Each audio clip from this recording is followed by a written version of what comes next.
to be very clear about what the expectations are. And we have to be very clear about what the reporting requirements might be and what the penalties might be. Because I think for the most part, lawmakers try to honor the fact that donors are donating to their campaign and to help them actually get reelected. So I don't want people to think that there's sort of this widespread, misuse of donor campaign funds. And, we do have reporting requirements in Virginia where everything has to be reported. But as I understood the bill, it sort of copied the federal law. And I know some lawmakers, especially some of our newly elected younger women, made a plea that we, include an expense such as childcare. Because on the campaign trail, you're out quite a bit, you're away from your family. And if you have young children, you'd like to be able to use your campaign funds for that expense. So as we started talking about possibly legitimate expenses that may not directly be related to paying a campaign salary or a campaign mailer, but there are other legitimate expenses, we just decided as a group that and it was bipartisan too, that we should send this to a study and look at what other states are doing.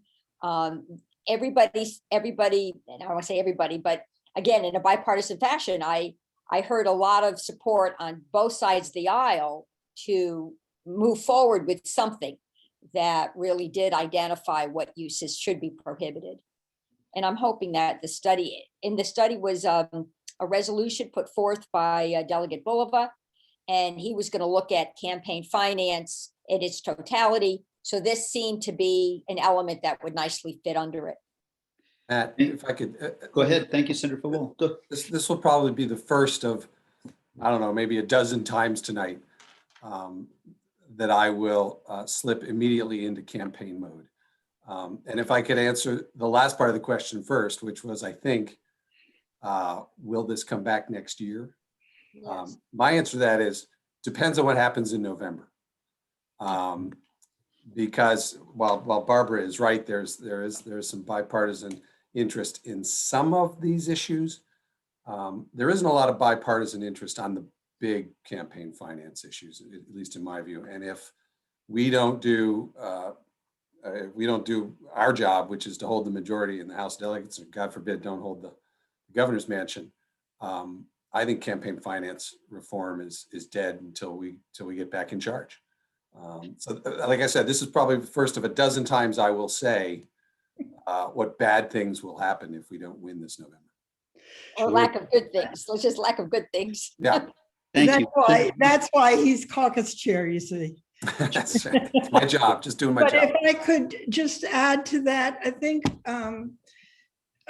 think this study is really important. It's something I've been calling for at least 8 years, to have a serious look at all of our campaign finance laws and what we can do to improve it.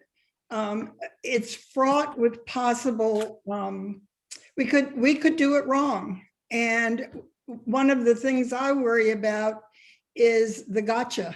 And you can be sure that the Republicans will be going for the gotcha, and you can be sure that we probably won't go after them. So I want to make sure that we do this absolutely right and that we benefit from other states. And there are more issues involved than just that one. We're also looking at campaign limits, dollar limits, as well as should we limit who can give to us. Yeah, Great. I mean, I agree with everything that my colleagues have just said. We got to look at the broader issue. This one particular issue about using funds for personal use was rolled into that. But just keep in mind, it did pass the House. I believe it was unanimous that it passed the House, and then went over to the Senate, and they thought that it should just be rolled into the broader study. So I do think that there is some bipartisan support for some of the things, but on some of these bigger topics like campaign limits, and corporation PACs and donations and whatnot, I think that that's where it kind of falls apart. So to Delegate Sullivan's excellent point, I think if there's a change in the legislature, I think that those bigger topics fall away. So that brings up a question regarding something each of you I know care deeply about: voting procedures. We all do, but voting process. And I think you carried a bill, Senator Favola, with a number of voting changes. And the question actually that we received is concerning the witness signature component. And it's specific. So maybe each of you can touch. I know that there's a lot of different components on voting with some permanent changes, but the witness signature requirement, do you see this passing in the future, or should Virginia move to a signature validation system as many other vote by mail friendly states use? And I'd love to hear your thoughts on this, because I actually didn't focus in. I thought that the witness signature actually did pass, but we'll start with Senator Favola and then we'll go to all. Thank you, Matt. Well, my bill was amended, but the bill that passed actually ensured that a witness signature would not be needed if a public health emergency was declared. So we've got that taken care of now. And the language also talked about the Board of Elections sitting down with stakeholders and reviewing best practices in other states that have a robust mail-in voting system, and to determine what is being used and what isn't. And states are doing different kinds of things to validate signatures, and we don't know what the best approach is. But only 8 states out of 38 states that are using a pretty robust mailing system, only 8 states are using a witness signature. So I'm interested to learn what the Board of Elections will come up with. Sure. Other thoughts on voting? I know each of you. Go ahead, Patrick. Well, I was going to say, I mean, when their experience with the November election, we've got the order from the court that allowed some of these things like drop boxes and prepaid postage for absentee ballots. And that was and I know a lot of Arlingtonians took advantage of the early voting with that. One of the provisions that doesn't get talked about that much that was codified, and a whole slew of these were just codified this year into law to make them permanent. One that doesn't get a lot of attention is for people who are visually impaired. Normally, when you're visually impaired, you have to go to the poll and ask for help. And you have to trust that the person that reads off the names of the candidates and you tell them who you want to vote, you're doing this with them collectively. But for the first time, you will be allowed to, and they will send you your ballot in the mail that you have to drop off.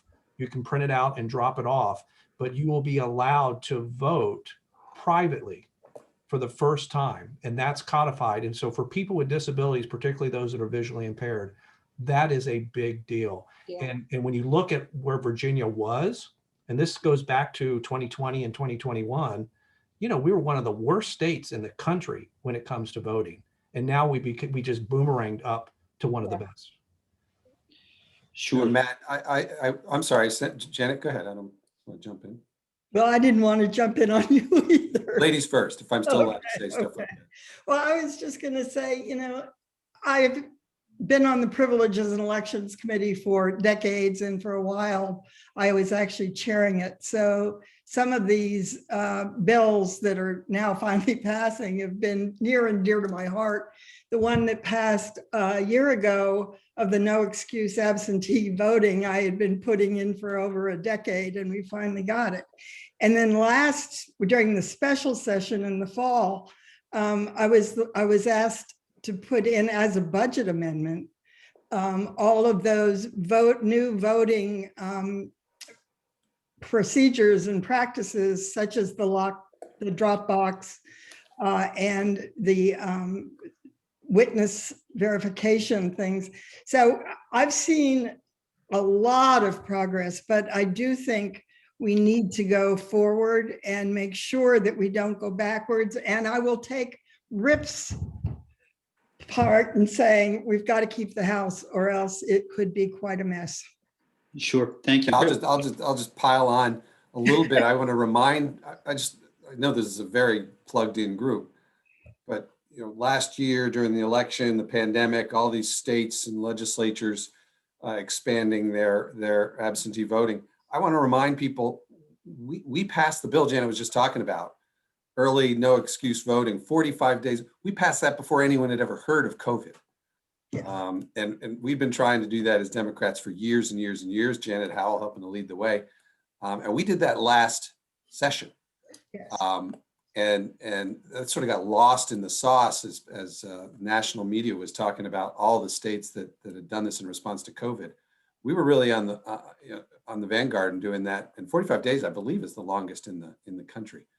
And if you think what's happening in Georgia and Arizona and is it Nebraska or Iowa, where Republican legislatures are openly and gleefully trying to roll back all these legislation, making it easier to vote, and they're openly and gleefully trying to make it harder to vote. You think that can't happen in Virginia? You're wrong. Not only can it happen, it will happen. It will happen if we don't mind our P's and Q's this November.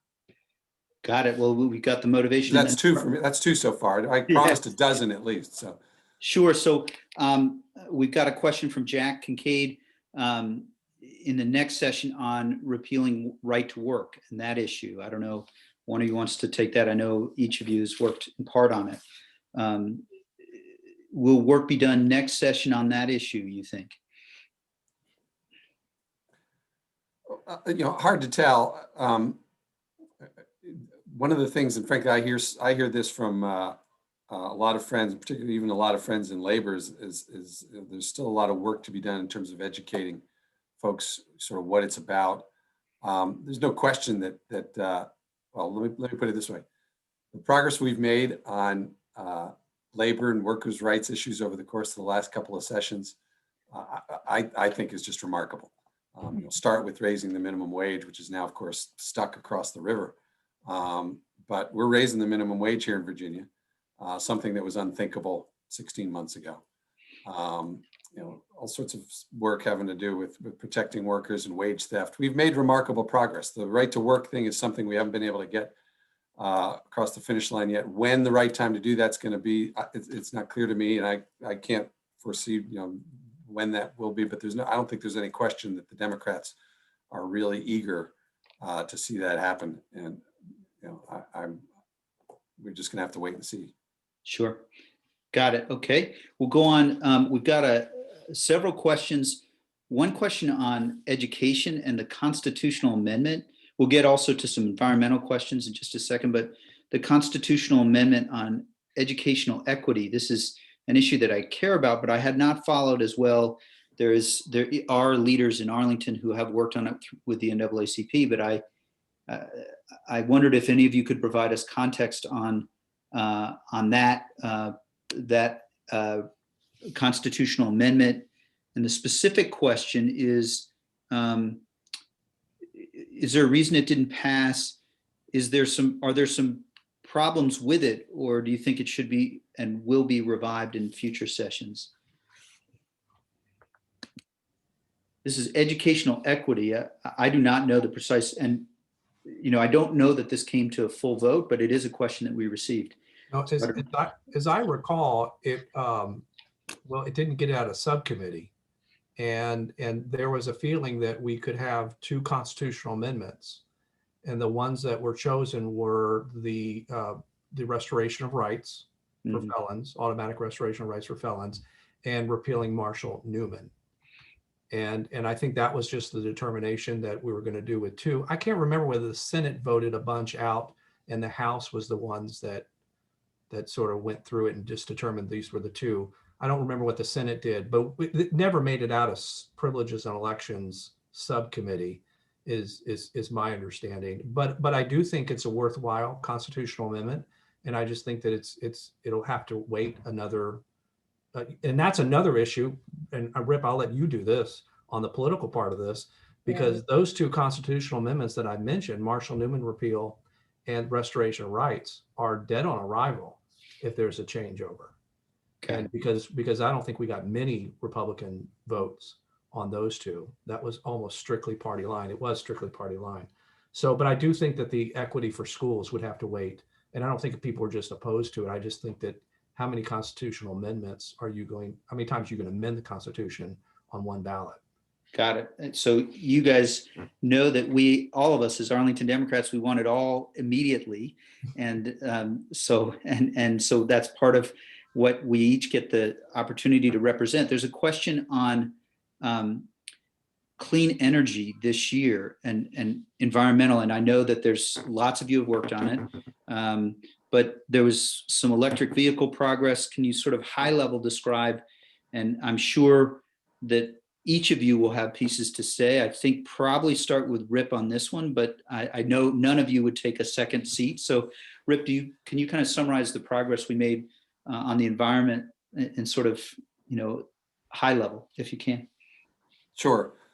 Well, if you, I keep saying to audiences like this, think back, try to remember, frankly, it's not that long ago, just 16 months ago, not 2 years, 16 months ago, before the election in November of 2019, whether something like the Clean Economy Act or the Solar Freedom Bill or the Reggie Bill or the electric vehicle stuff we did this last session, none of that was remotely possible. So looked at as sort of an arc of progress, my view is that Virginia is in a dramatically different place with respect to the environment now than it was just 16 months ago. When you talk about the last two sessions, 2020 session was sort of energy, clean energy production. That was the Clean Economy Act. That was solar freedom. That was Reggie. This last session, we turned our sights to the transportation sector, which actually produces more greenhouse gases than does the energy production sector, and have placed Virginia on a path toward dramatically increasing the number of electric vehicles on our roads. I'll quickly say that all that goes away. Kirk Cox has made very clear, the first thing he wants to do is repeal the Clean Economy Act. He says it out loud. He's not even subtle about it.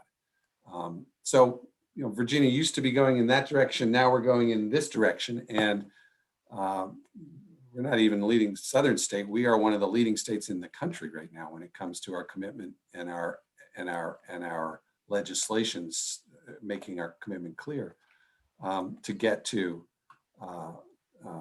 zero carbon as quickly as we possibly can. So I don't think there's any way to describe the last two sessions as anything other than a 5-run grand slam from an environmental perspective. Is there more to do? Of course.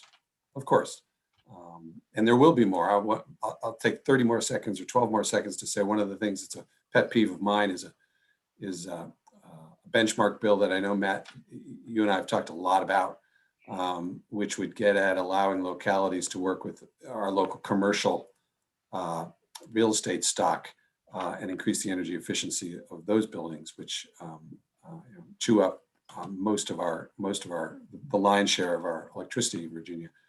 And that's going to be one of my priorities next session. I just want to add two things. In all of the bills that have come through, and many have, on the whole clean energy realm under that topic, we have made a concerted effort to talk about economic justice and social justice, and link those to environmental justice. When we, in the bill that Rip was talking about, we didn't ask, we mandated that Dominion actually close some coal plants and gave them a timeline for doing it. All of those things are related to, an environmental justice framework. And what we're doing is we're investing money in workforce development. So we will have a workforce trained for these new green jobs. I passed a clean energy plan, which will establish the framework for the state in the way it issues permits and provides regulatory guidance for the different sectors and how they're going to meet that zero or net zero carbon emission by 2050. Actually, we have an ambitious goal by 2045. And the other thing I just wanted to mention is, in addition to the environmental justice piece, the the clean car standards. Did you mention that, Rip? I'm sorry if you did. I but did briefly, but please the feel free. electric car standards passed, which was remarkable because at one point in the legislative process, we had the Virginia Auto Dealers Association opposed to it. They eventually came on board, so that was really important. So it's hard to capture all the things we've been doing in the environment, but we have been doing plenty, and I'm really proud of the work that we've managed to accomplish. Thank you both. And I know that there's, I think we have 56 folks on the call, but the amount of work that goes into being Senate Finance Chair is, I do not envy. So there are budget components. We have to have the funding in order to push forward the clean economy. So I don't know if there's any particularly that stand out, Senator Howell, but I know that getting into those details seems to me exhausting, but very important. So on the environment, huge change, and I had not known that Kirk Cox had said repeal the Clean Economy Act day one. There's a question in the chat that comes from Arbora Johnson, who is a precinct captain, and every time there's a canvas, she seems to be hosting it when it's not COVID time. It's about paid family medical leave and access to affordable childcare. I think about the teachers and healthcare workers that I've known over the years. Is there more work to do, or what can be done to help with paid family medical leave, such an important issue? I don't know if any of you want to touch on that. That's Barbara's.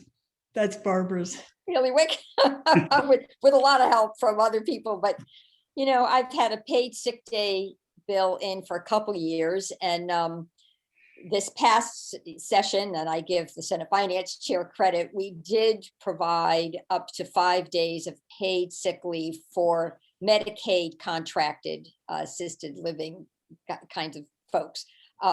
They would have to be on a be reimbursed through Medicaid. So we had been working for years to get that through. The conversation we keep having is, how much of a burden do we want to place on small businesses? Should we come forward with some kind of state tax credit or some kind of public assistance to bring small businesses into the fold, so they actually do provide paid sick leave? So it's been a challenging conversation. I do want to say Governor Northam did pass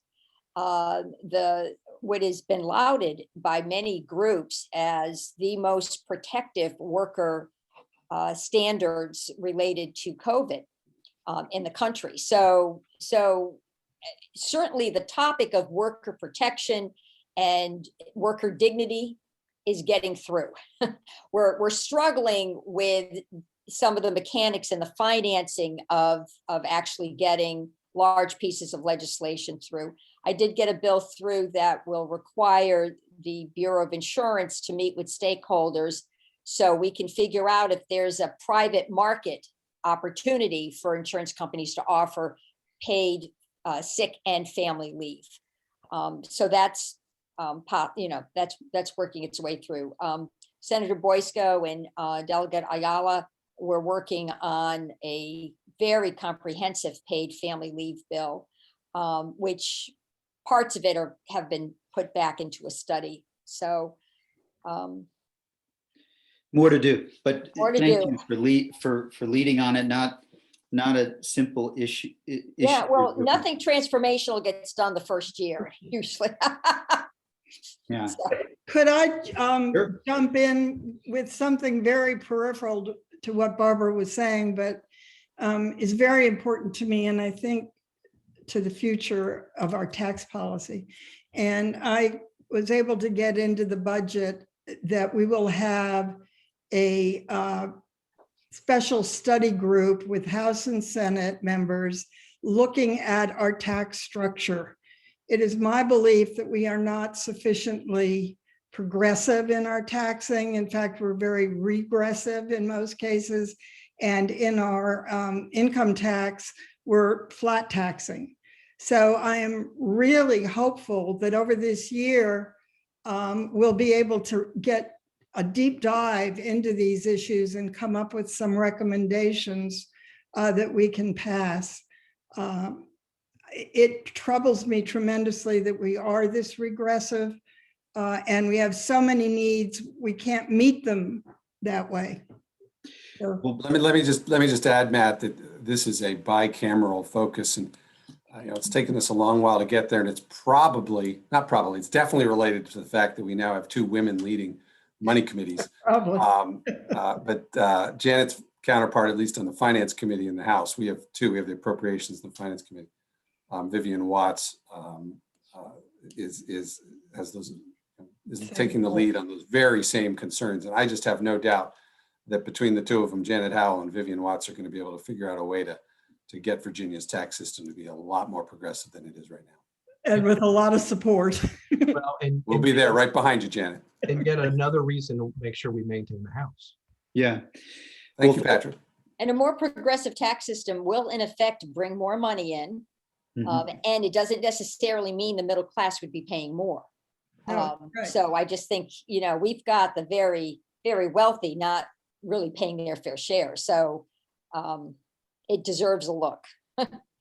Well, just And a huge, I compliment our finance and appropriations chair for taking it on. big And thank for you. Vivian Watts. And I do Big- want to mention Delegate Guzman did do a lot on the paid sick day bill. So Great, thank you. And thank you for mentioning that, Senator Howell. I think the people on this call all share that commitment to progressive tax system, and the history of Virginia is not as good as we wanted on that. I want to give, I know the healthcare world, Patrick, you have a leadership and a chair role there. And so I want to make sure we get to that. We have a question on that. But first, today, after the last week, what are we going to do next on gun safety? Sorry to put it that way. I know that's hard for you guys, but I also know how strongly each of you feels about this issue. And so we did so much this past year, and I'm mindful that there's not a grand majority in the Senate, and our House majority is at stake. But are there thoughts about what the 2, 3, 4 things that, we had Arlington County Board from back when you were on it, Barbara, had a huge list, and we checked them all off because you did a great job and we did a great job. But there are next things that need to be done. And so maybe starting with you, Patrick, or what are the thoughts on what is possible next and what is advisable next? Well, I mean, look, 2020 was a big year. And to your point, we did check off a lot. I mean, Rip had a great bill on the red flag law that is already saved lives. I mean, its first few months was saving lives. Universal background checks as well, reporting lost or stolen guns, 1 handgun a month. The one that Arlington just exercised, almost right away, instantaneously, the minute that it got the power, was to ban firearms in government buildings, in parks, in libraries. I mean, really important stuff. This year, and again, you look at this stuff as a continuum. In 2021, we banned guns at the Capitol, at the Virginia Capitol. I mean, how many times have people on this call been to the Virginia Capitol on Martin Luther King Day and seen someone walking around with an assault rifle in the building? And it's terrifying. And banning guns at polling places and things like that. One of the bills that didn't pass that I regret was a ban on ghost guns. And I would expect that bill to come back. I went to a gun show a couple of weeks ago, and this is not something I do as a hobby. This is only the second time I've gone in my life. And I was able to buy the part that you put together for a ghost gun. And they were all over the facility that you could buy these things for about $100. If you have and they sell the drill bit and things like that, it takes you 45 minutes to assemble your own gun, no serial number, untraceable, and you don't have to do a background check. So anyway, that's a huge loophole that's growing. But then in light of the events in Boulder, I mean, we've got to do something about assault weapons. And that bill is going to come back. And I think not just the assault weapon itself, but a banning on the size of these magazines. It's current law is 20, and we need to bring it down lower than that. So I think that those things are coming back, and we need to take a close look at that. And I just think everyone needs to be prepared. When the bill passed the House, it went to the Senate committee. They sent it over to the Crime Commission. I hope that the Crime Commission does a study on this, because there are some outstanding questions that the senators had, and I'm hopeful that those could be addressed so we can bring it back. Matt, So Patrick Hope is an unusual politician because he doesn't know how to toot his own horn enough. I hope everyone on this call understands that Patrick forgot to mention that he's the chair of the Public Safety Committee, and we have Patrick to thank for shepherding all this legislation through over the last couple of sessions. It showed a lot of courage, political courage, and candidly, think back to last year, some personal courage. There were some scary moments associated with the 2020 session, and Patrick, the speaker, asked Patrick to lead that committee. He agreed to do it, and I, for one, and I think everyone on this call, very happy that Patrick's there in that leadership role, because it's been a remarkable couple of sessions. Thank you, Patrick. Thinking about the 60 or 70 people who testified against the Arlington County Board's action, I did actually think about physical safety being a component of it, and that's nothing compared to the Central Square, what it used to be in the Capitol building for some time. So we have other questions in the chat. There's more to do there. There's a question about COVID and what has COVID taught us about our schools' needs in particular. Have steps been taken on that? That may be a budget question, but certainly, if not all of you would have to answer, but we did put some additional funding into our schools, and I know that we're trying to work with the Arlington Public Schools on air quality and the like. Are there steps that we've taken this time, or is that evolving so quickly that that's a budget issue, an issue that will school construction and school ventilation? Is that an issue that'll come over the coming years? Or I don't know if that's I'm working on a school construction authorizing bill, and I will be talking to our Finance and Appropriations Chair about putting aside some money for it, but HVAC will be a large part of that bill, probably the primary part. And but I'm meeting with stakeholders now, and we're hoping, I don't know if we're going to have a special session, but if we do have a special session and we get as generous a allocation from the American Rescue Act that we're expecting, perhaps we'll be able to put money aside for grants. So, but you have to have an efficient HVAC system that gives you clean air. And we can target dollars too to schools that are economically disadvantaged, which is what we did in the Reggie bill. So there are ways we can look at this. And but I am meeting with environmental groups and engineers now. Hopefully we can move forward.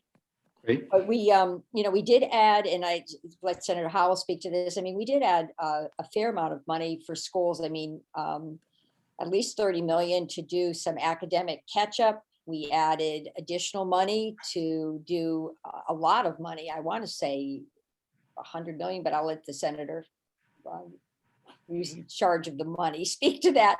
But we gave schools a considerable amount of money to do the social distancing, to do the cleanup, all the things that you would need to meet the CDC guidelines so they can reopen. And the governor has asked that schools reopen in some fashion by March 15th. So it doesn't mean 5 days a week, but most schools around the Commonwealth are holding some type of in-person instruction right now. Great. Go ahead.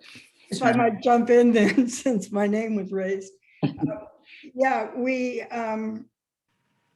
in an awkward position right now because we don't know exactly how the new money can be used. So we're sort of in a holding pattern while all that analysis goes on. But we did put in already in the budget over $500 million to hold harmless the school systems. We also have been putting extra money in for support personnel. We brought back some of the cost of compete. We need to go farther with that, but we're on our way. And of course, the big expense was the teacher salary increases, the 5% raise that we will pay our share of. So we're really putting a lot into the public ed. We are using as much of the COVID money as we can, so we can use the general funds that we are supplanting to go into other critical needs, such as mental health needs that are accommodating or going along with the pandemic. So we're trying to be creative. We're being very careful we don't cross any of the federal requirements, which is slowing us down, frankly. But I think we're going to be ending up more or less okay as long as we get the kids back in the buildings. Got it. Very helpful. And the last 3 weeks, you see on social media all the pictures of schools opening across the Commonwealth and in Arlington, and it easily makes you smile, even if you're recovering from perhaps the busiest session I've ever gathered. So, Pat, I've never been so happy to be stuck behind a school bus before. It's just wonderful that the school buses are back out on the roads. It's a real treat getting your kids ready for school, Rick. Yeah. I bet. So we got some sort of high level questions. Can I ask one of the? Sure. I want to ask one of the group. Did anyone else feel the earth shake around 3:00 this afternoon when Governor Northam signed the bill repealing the death penalty? The death penalty, yes. Again, let me just ask you to think back. Well, years and years, and some people have been fighting for this for a long, long time, but just 16 months ago, that would have been unthinkable. And it's just hard to think of a more historic day in Virginia than we witnessed today. I was just enormously proud of Virginia generally, and of our General Assembly and our governor. It was just a remarkable day, and I didn't want this session to end without somebody mentioning that, because it's and to demonstrate how remarkable, I remember for years I carried a bill that would have removed the death penalty just as a sentencing option if somebody was seriously mentally ill at the time the crime was committed, and it would pass the Senate and not get out of the House, or it would go back to the Senate and there'd be more tweaks. I mean, my goodness. And that was a culpability argument. So we really have come a long way. Yeah. So that actually, I'm glad you asked the question, Rip, because that reverses for me the role. And I will say that we have 55, right? 55 delegates. Is that our Democratic caucus? Yes, sir. And so, I mean, each of you will have different thoughts. This fall is the governor's race in the House of Delegates. And I honestly feel that because of the change in Joe Biden as president, instead of the awesome orange motivator that we had, who was only awesome in motivating us to work hard to beat him. But I do think this cycle is going to be a very difficult cycle.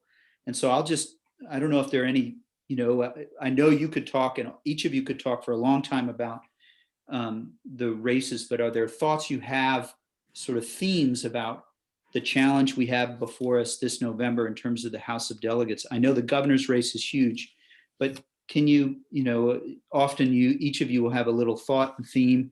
And I just yesterday, when it gets to June, I'm going to find time to donate, and when we can, door knock, because I'm nervous. Did you say donate? Go ahead. So I don't know if there are thoughts on what I can, but are there thoughts on the election and the challenge before us after we get through the June primaries? I'm happy to talk about that. Yeah. Ladies, you want to go first? Anybody? Patrick? We're not on the ballot. Yeah. So we're going to have to spend a lot of time talking about why people should vote for Democrats. But I'm starting most conversations about November telling my audiences that I have discovered the three most frightening words in the English language. And they are Speaker Todd Gilbert. All right. If we don't hold our majority, I'd like to expand it. But if we don't hold our majority, all the criminal justice reform gone. They might reimpose the death penalty. I don't know. Certainly, all the stuff we've done on LGBT rights gone. Virginia, the Human Rights Act gone. Certainly out of the House, and we'd have to, the Senate would have to save the Commonwealth. But we're going to be running whatever it's going to end up being, 90 something separate races. But writ large, this election is going to be a referendum on the last 2 years. And from my point of view, I think most people on this call's point of view, it's been a terrific, remarkable, historic couple of years. Kirk or Amanda Chase or whoever they nominate, and all of their House of Delegates candidates will be trying to convince the electorate that what we've actually done over the last 2 years is destroy the Commonwealth. And in many ways, the election is going to be that simple. And just to further scare people, and then we can talk nuts and bolts for every single election if you want. But again, writ large, we went from 49 to 55. Those six seats that got us our majority were collectively decided by less than 5,100 votes. So if our people show up, we'll win. If they don't, they won't. We all know, as you mentioned, Matt, Trump motivated people. I'm trying to motivate people. Trump out of the White House should not change anyone's motivation. All the things we've been fighting for a generation are on the ballot, all of them. Sure. So people need to. If I could say, I mean, I agree with that. I was going to say the same thing about all of these items are on the ballot. I mean, this is almost a mandate election. I think we ran in 2019 on a lot of these issues. And I think Republicans are going to run the opposite. They're going to say that we want to take your guns away, that we want to defund the police, that we want to let criminals out of jail and out of prison. You can see that's how they're shaping the LG's race, the Attorney General's race, and the governor's race. And so this is a mandate election. So we should be proud and run on these issues, run on these lists of accomplishments, looking at 2020, the intervening special session in 2021, and talking about building on these things as part of our campaign pledge. And it goes all the way from the top of the ticket all the way to the bottom. That these are the things that if you send us back, we're going to keep building on the progress that we're making. And I think there's no other way to see this as all those things are on the ballot. And I just want to note, and this goes unsaid, and I think it needs to be said more often.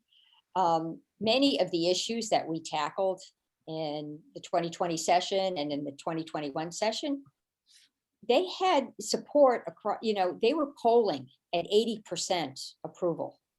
So it's not that these were Democratic issues necessarily. Yes, our base turned out, but so did a lot of other people who felt that, we needed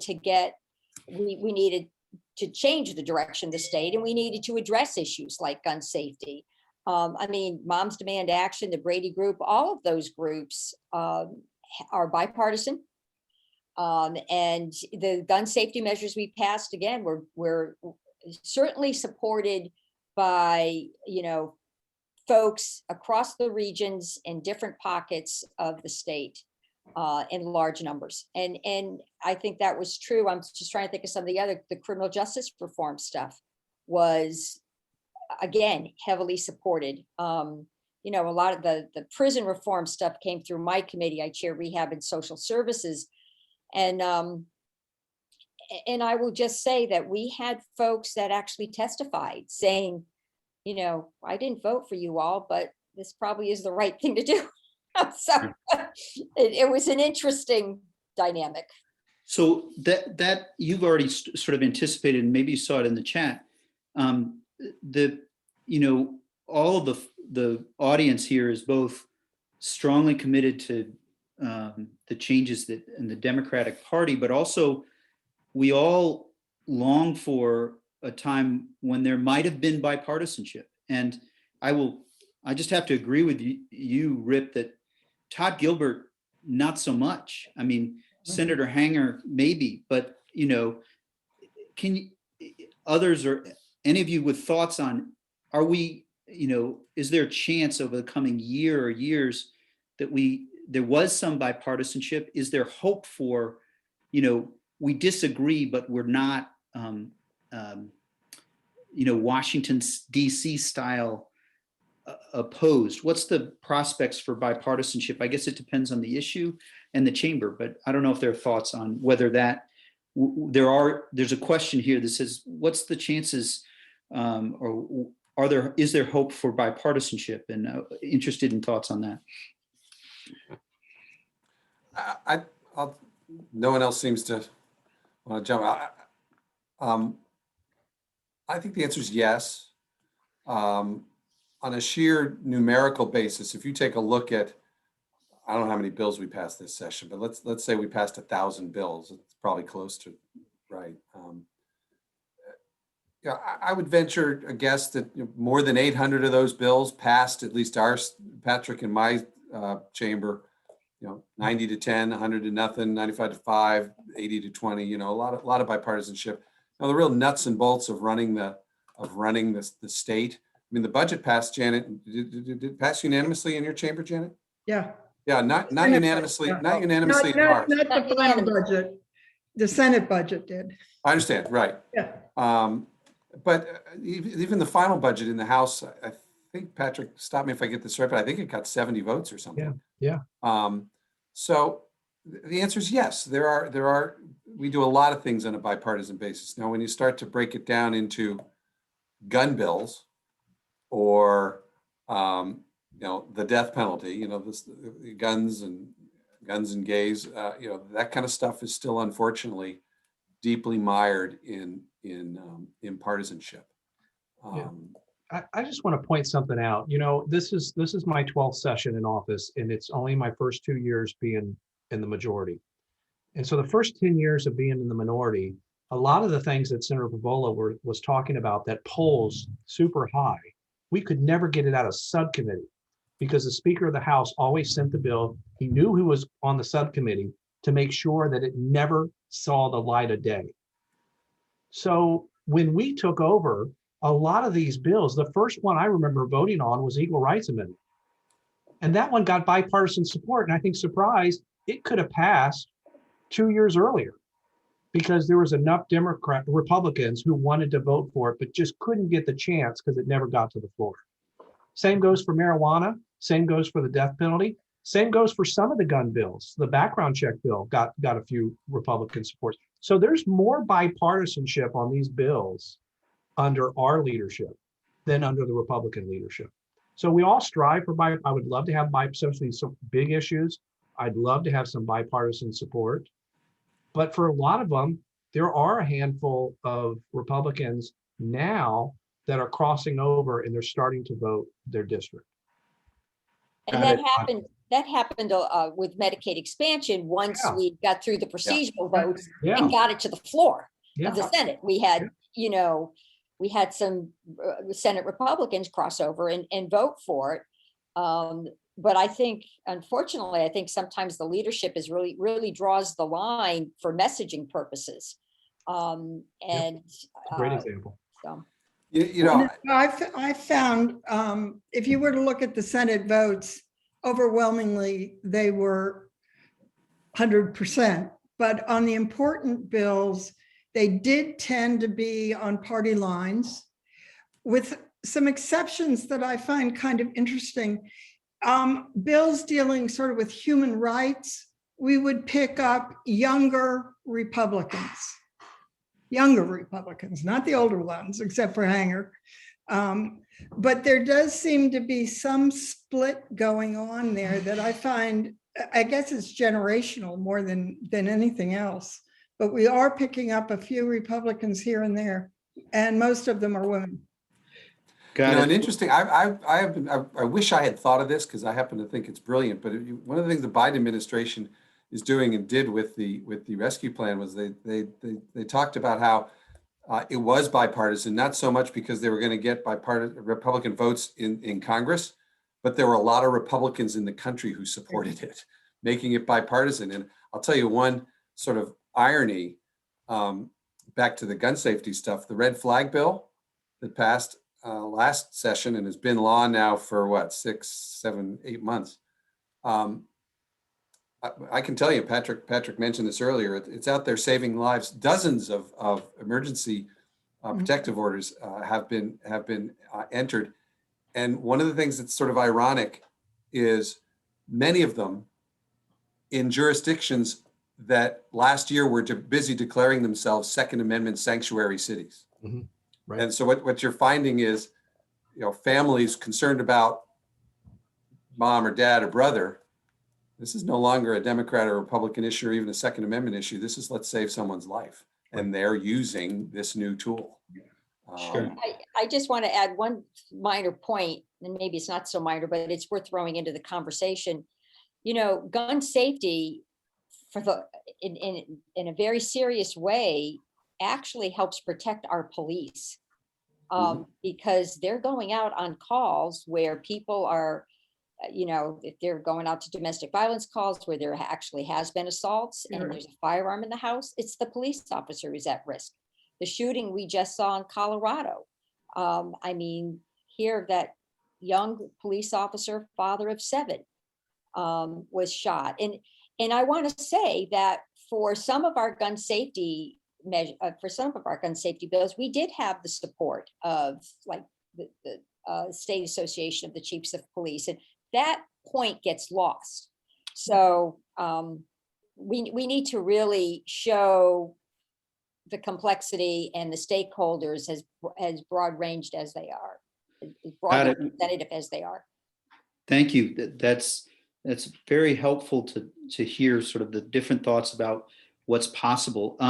One question, we have a recent activist, Herschel Cantor, who's asked a question, and that is typical Herschel. It's looking ahead and thoughtful. Will the House of Delegates be having elections next year as well? And I don't know if that's been determined. It seems likely. County board has been a little busy too, so I haven't followed it on a moment-to-moment basis, but do we know the answer to that question already? I don't know off the top. Herschel, my lawyerly answer is we don't know the answer to that question because frankly, it's going to take a court decision to make that happen. And we're going to know and have some influence as to when court cases get filed to make that decision. One thing we do know, I think I can say for sure, is that we'll be running this year on the old lines.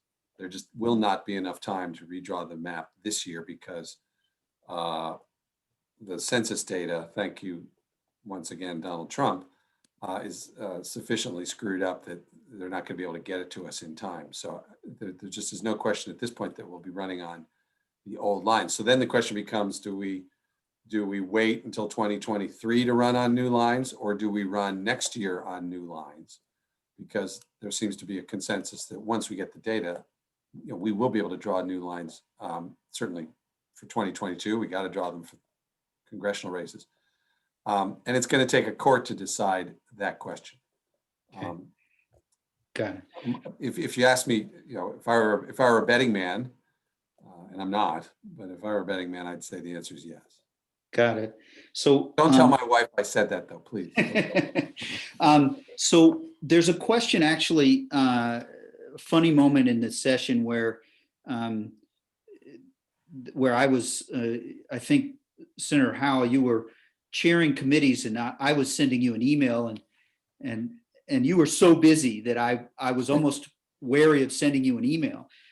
But this relates to the Metro funding and sustainability. The question actually came originally for you, Patrick, and it came in a little bit earlier, but all of you will have thoughts. Do you have thoughts on the funding sustainability for Metro in the future through the legislature? And you might be on the key committees, Patrick, but I know each of you cares about Metro funding. And I actually, so maybe we start with you, Patrick, and others will certainly have thoughts. Well, I yeah. Go ahead. Well, I was saying, I mean, I'm not on any of the key committees, but I have 5 metro stops in my district. So I care very much about metro. And, they had proposed closing 3 of the stops that are of the 5 that are in my district: East Falls Church, Clarendon, and Virginia Square. And so that's a considerable burden on my constituents. I know that the budget did put in about 32 or 33 million dollars contribution down. And of course, the feds and their rescue package put a significant amount into the budget, which will stave off the cuts or any closures or layoffs or things like that. My hope and prayer is that as more people get vaccinated, people start returning to work, that Metro is going to increase its volume, and so the revenues will begin flowing again. But this funding that they receive from the state and the feds should put them in a good position through 2022 and maybe beyond. But hopefully, as they start to open back up, they'll get back to full capacity, and people will have more confidence into the system as things progress. And I think that's a positive development. But I would leave it to Senator Howell maybe to talk about the future, because I think the question was about sustainability, and that's a concern. Well, one thing I can commit is that Virginia will live up to its commitments to Metro. There's no question about that. And we will be doing, to the extent we can, using the COVID monies from the feds into infrastructure and programs such as Metro. I guess I can't make commitments beyond that because I honestly don't know what the economy is going to do. It's Metro is a high priority for all of us. I think all of us really believe in a multimodal transportation system, and all of us have worked to bring that about. So to the extent we possibly can, yes, we're going to help WMATA, and certainly we'll live up to our commitments. Beyond that, I hope we can do a lot more, but until we know what revenues we have, I'm always loath on any topic to make promises. Yeah, and so that 32, 33 million or so that it was part due to the economic growth of the Commonwealth as a whole. Without that better forecast and better revenues, some of that money I believe will come back to Arlington over the amendment that was passed, but it wouldn't have come back if the whole pie hadn't grown. So, and it's wise of you not to be promising towards the future. We had a thoughtful question from a teacher who is perhaps one of my favorite teachers, Joan McDermott, that was asking favorite bill or 1 or 2 bills that you want to highlight. I'm mindful that we're kind of coming around the bend towards the end of our time, but and I know that each of you have your spiel for 6 or so bills, and so can you pick 1 or 2 that you want to add to this conversation? Because in addition to some super fired up Democrats, I think almost everyone I see in Zoom on this call is also very committed to the policy outcomes, not just for the politics, but the policy outcomes. So is there a way we can kind of go around and pick a bill or 2 that we might not have talked about that you'd like to highlight from this session? And this is kind of also a last call for questions if I've missed anyone, but I don't know who wants to start. Maybe Rip and then Patrick, and reverse chamber seniority. Yeah, we never do the House first. Ladies, well, you're on the ballot, so we are on the ballot. So let's see. Well, okay, definitely the most Arlington centric bill I put in this year and which passed is going to help Matt and his colleagues with an issue they've been trying to get to, and that is we've now empowered the Arlington County Board to rename Lee Highway. If the board chooses to, I think it is going to choose to, and then it has to choose what it's going to rename it, Lee Highway. But until we passed that bill, it didn't have the power to do that. So that process, as I'm sure everyone on this call knows, has been ongoing. The Highway Alliance has been conducting a very public process. And I think the recommendations have been made to the county board, and that's now in Matt and his colleagues on their agenda. So that's the most Arlington-centric bill I put in. One bill which seems sort of simple, but I think sort of symbolically, if nothing else, says a real lot, is that we're actually going to rename the Department of Mines, Minerals, and Energy in Virginia. It's now going to be the Department of Energy. And we are going to meant to sort of signify our focus on the future of renewable energy in Virginia. And it also includes appointing a renewable energy advisor to the governor. And then finally, I had one of the bills that was part of the whole suite that Barbara was talking about earlier, having to do with electric vehicles, and creates a process whereby we're going to figure out over the next couple of years sort of how to speed up our infrastructure work, because we all know that getting our infrastructure in place for electric vehicles is going to be important to make that take off here in Virginia. So I had a bill that sets that process in place, and was part of I think why the auto dealers came around, is that they saw a commitment on the part of the Commonwealth to make sure that we created the environment, pardon the pun, for electric vehicles to thrive in Virginia. Great. Well, Matt, you're asking me to pick my favorites amongst my children. Rip's predecessor, Delegate Brink, used to say to me, treat your bills like goldfish. And if they die, just, dump it in. Oh, Just so you don't get that personally attached to your bills. But there's two that I want to mention. The first one that passed and the other one that did not pass. And the first one is a bill that the Department of Juvenile Justice would require parents, whenever their kids were arrested and put in juvenile facilities, ask them to pay child support for them to be in the facility. Nowhere else do we do that.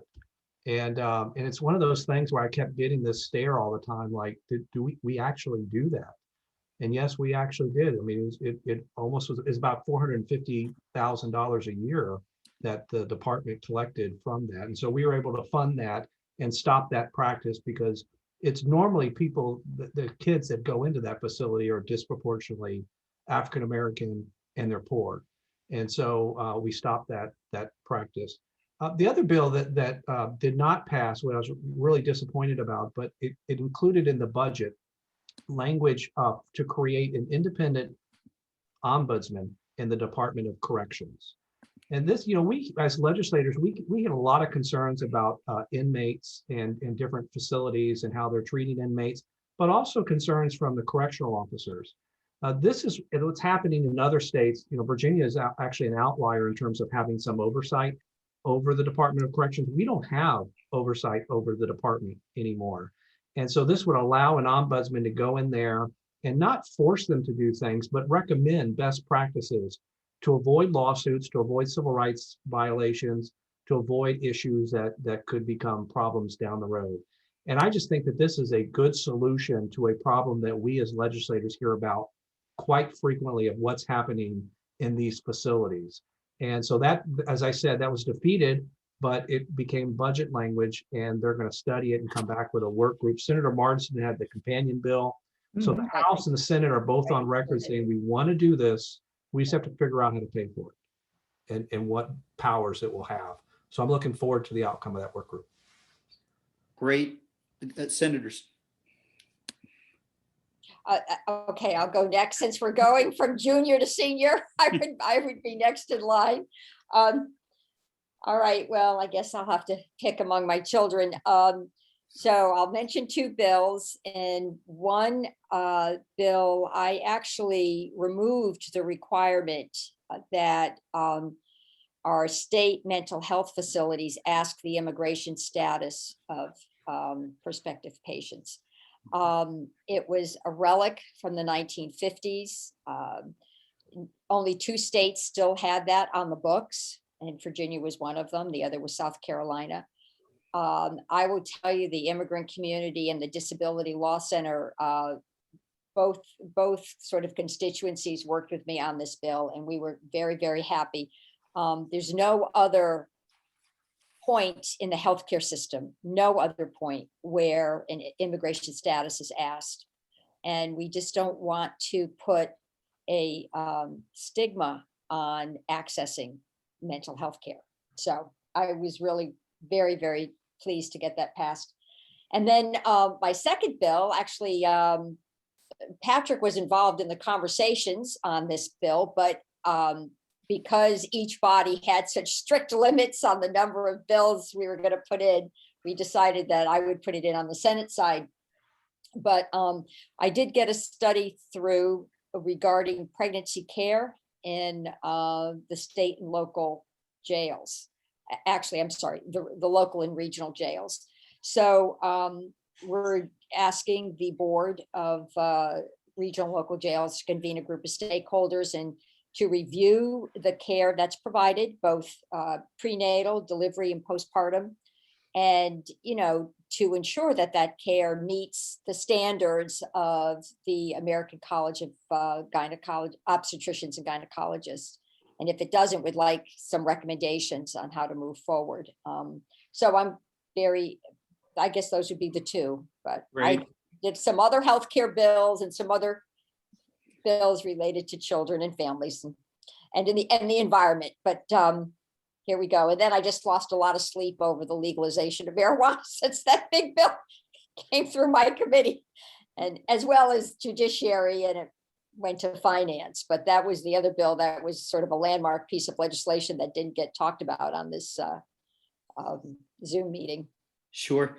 Well, there's more to come. I don't know the final piece, but I want to give Senator Howell, and I'm also mindful that the senators, I think we have a stop coming up, and they've negotiated a little time with their caucus. So Senator Howell, a bill or two. I suppose the budget is a pretty big bill if you were going to talk about that, but there may be one or two, or maybe it's just two pieces of the budget that were most on your mind. Well, last year, I just about did myself in by putting in 15 bills as well as chairing finance and putting together, working on the budget.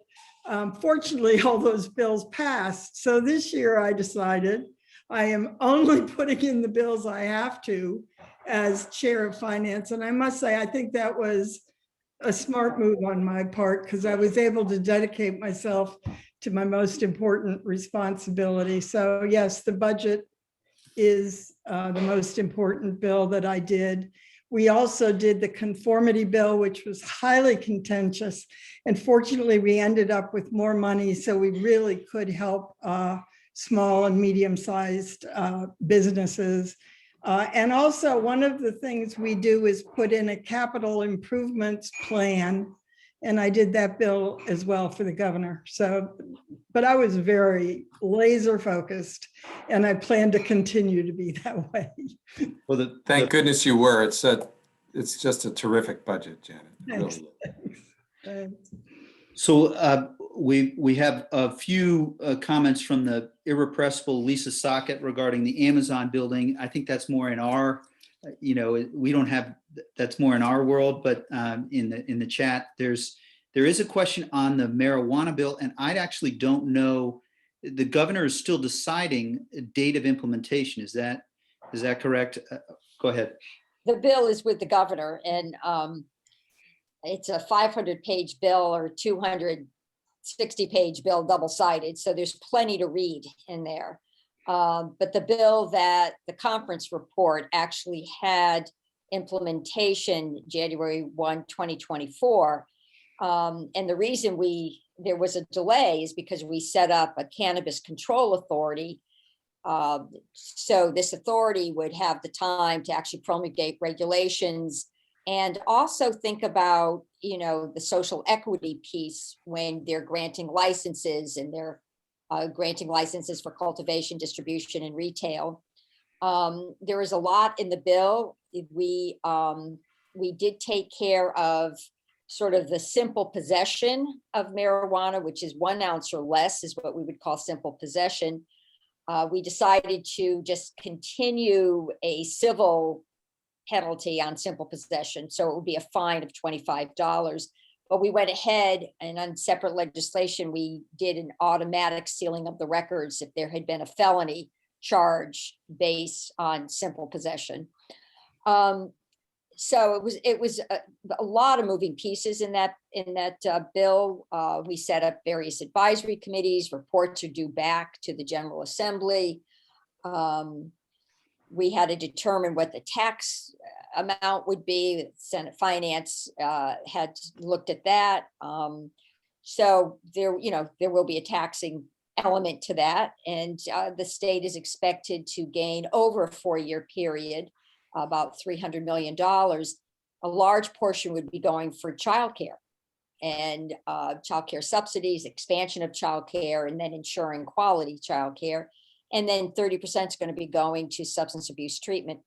And I just want to emphasize that the bill is focused on adult use marijuana, which means adult use for 21 years of age or older. Nobody has any interest in having marijuana in the hands of somebody under the age of 21. There's stiff penalties if marijuana is given to a minor. And we've got a very robust education campaign in that bill. So I could torture you and go over all the other elements, but I guess I will spare you. If I could just add to what Senator Favola just said, I mean, I think a really important element is the under 21 aspect and the large percentage of the money that instead of putting them into the criminal system, they're devoting it to treatment and education. And so we don't want to make criminals out of people under 21 just for simple possession, but we do want to funnel them to giving them second chances and ensuring that they don't get in trouble with the law. And so that was actually a really important part that I wanted to see. I wanted to make clear that it shouldn't be underage, but at least ensure that those kids would not be criminalized. And I think with the governor, the big controversy for the governor is that we linked legalization and sales at the same time. And the question before the governor is whether they should be delinked. And I think that's what was really probably the most significant decision that's before him right now. Great. And there's a lot of controversy around that decision because if you make it legal right away, I mean, we're not going to have the ability to really control the quality of the product, and it'll minimize our ability perhaps to use a good social equity model for dispersing the market benefits of retail and all that. So it's not an easy question on that. But one thing I do need to say, local governments, if they wish to opt out of having retail operations within their jurisdictions, must hold a referendum at the November 2022 election. So that's worth noting. Sure. But you can only opt out. Yeah. So this Arlington board member will not be interested in that referendum. I don't think it surprises, but mindful of time and mindful that, so just, certainly I think this is one night where the House doesn't have a caucus meeting coming up. And so all can stay. I want to give a last word to each of you if there's a thought that you wanted to add, and also give the possibility to the senators, if you wanted to duck out before now, you're also welcome to. But maybe we start with the senators in a quick last word, and then you can get to your caucus.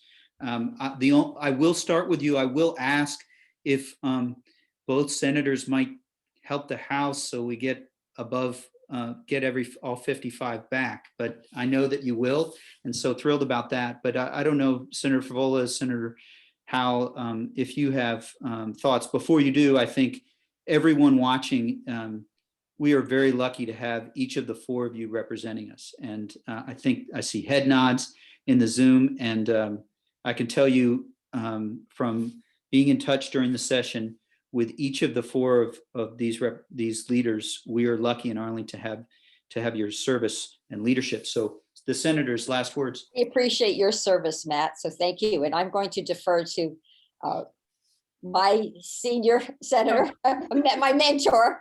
So I'll let Senator Howell go first, and we can. Well, Sure. thank you. Thank you. And I really appreciated this evening. I'm fascinated by the questions. I usually learn more from the questions than I do from our answers, frankly. It's really helpful to know where people's minds are and what they're thinking about. I just would like to urge everyone to stay in touch with me. My email is senhowell@gmail.com. That goes directly to me. I promise I will read it.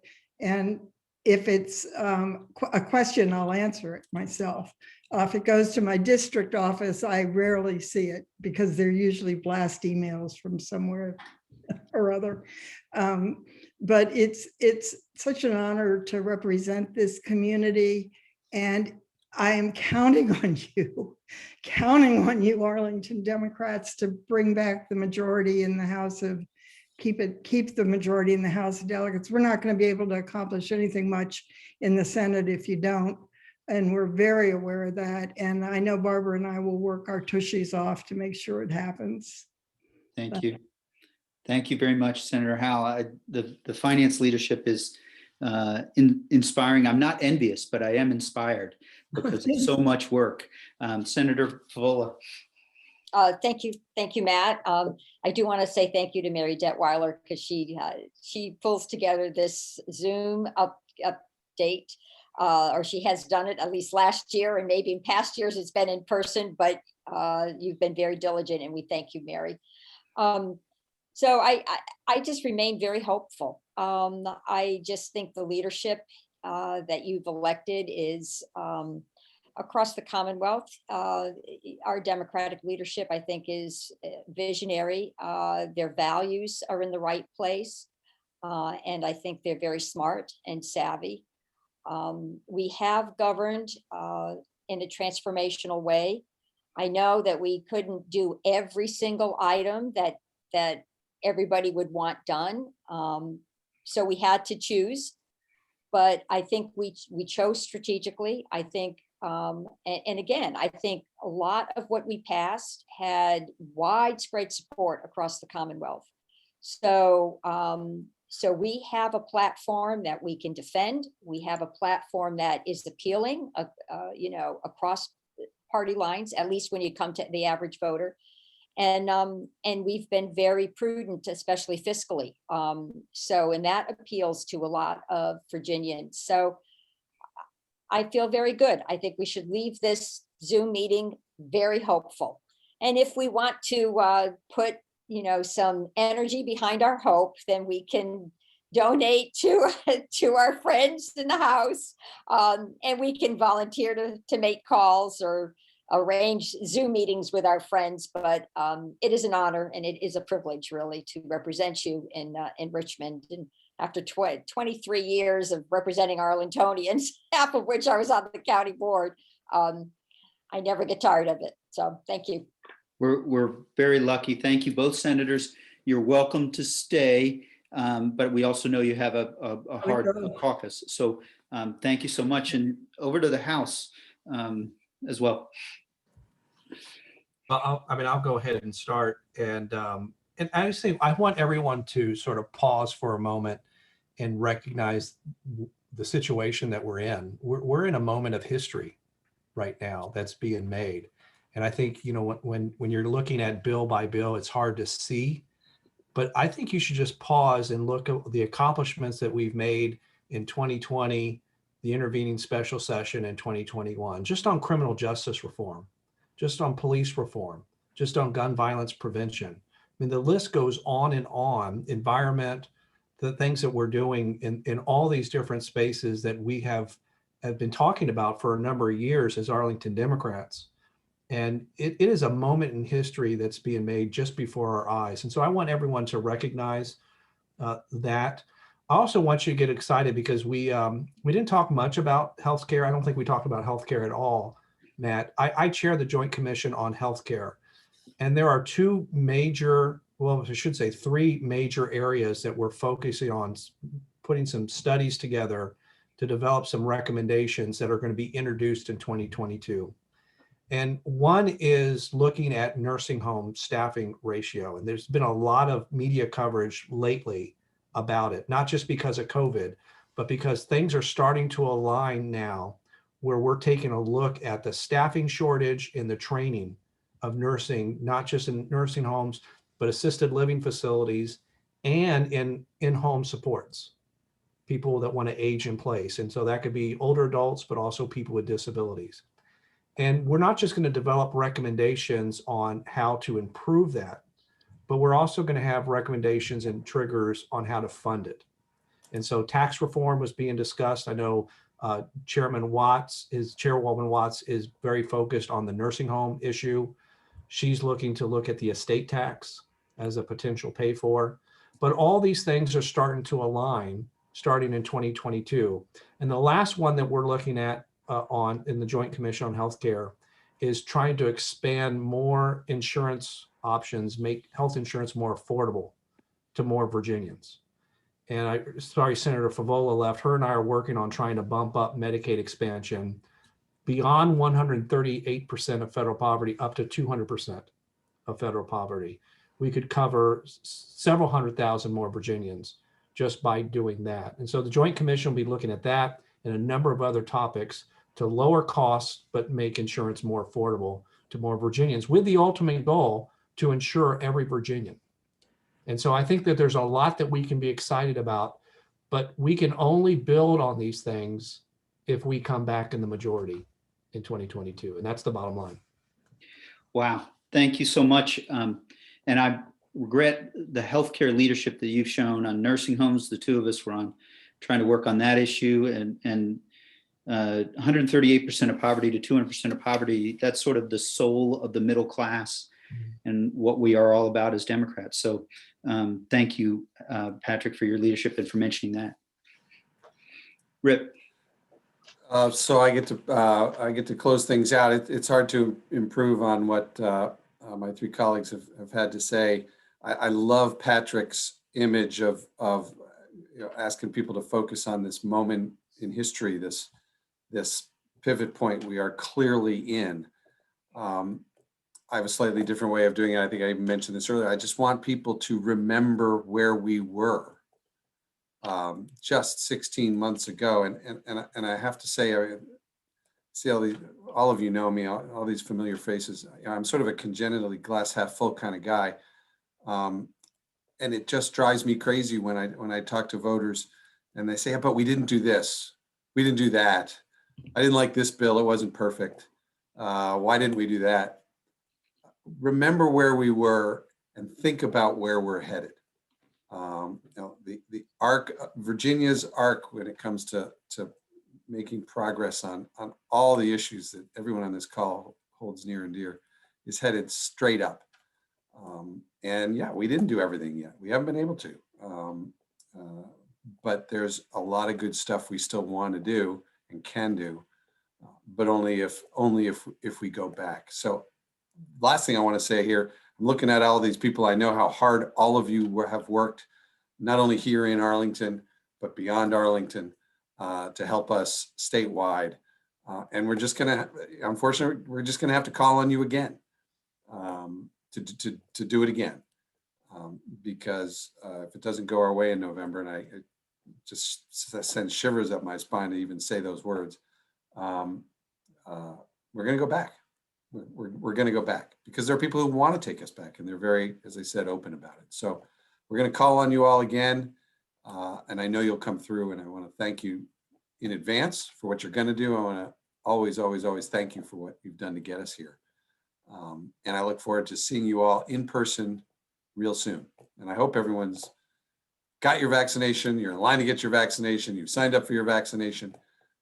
We can all feel the momentum. And in the meantime, stay safe, keep wearing your masks, stay away from one another. And we're going to be back together again real soon. Thank you, Matt, for doing this. And thank you, Mary. Thank you, Mary. So we have thank you. It's a moment in history, and you all have written it for the last 3 or 4 years with victories. And let's keep in mind what's at stake for folks that that Democrats stand for. So, Mary, I don't know if you have closing thoughts. Rip, the both of you, I think you covered it. And so I'll leave it to Mary. No, I don't think there's any need for me to say much other than to say thank you so much to our legislators and to Matt for doing this program tonight. It was very informative. We really appreciate it. Thank you to all the participants, no matter where you're from. Thank you in particular to the River and West area volunteers and participants. And we want to give a big welcome to Matt and his wife, Brooke, who now are part of our community living in the River area. Welcome, Matt and Brooke. Thank you. And And thank you. And in the 48th district, I might add. yes, and Yeah. given Yeah. Rip's comments, we're all happy. And now I will go back to more vaccines is what I know everyone wants. So, but thank you to Rip and Mary and Patrick and each of you, not long before we see you in person. And that's a really hopeful note. So good night, everyone. Thank you. Good night. Bye now. Good night, everyone. Great to see you.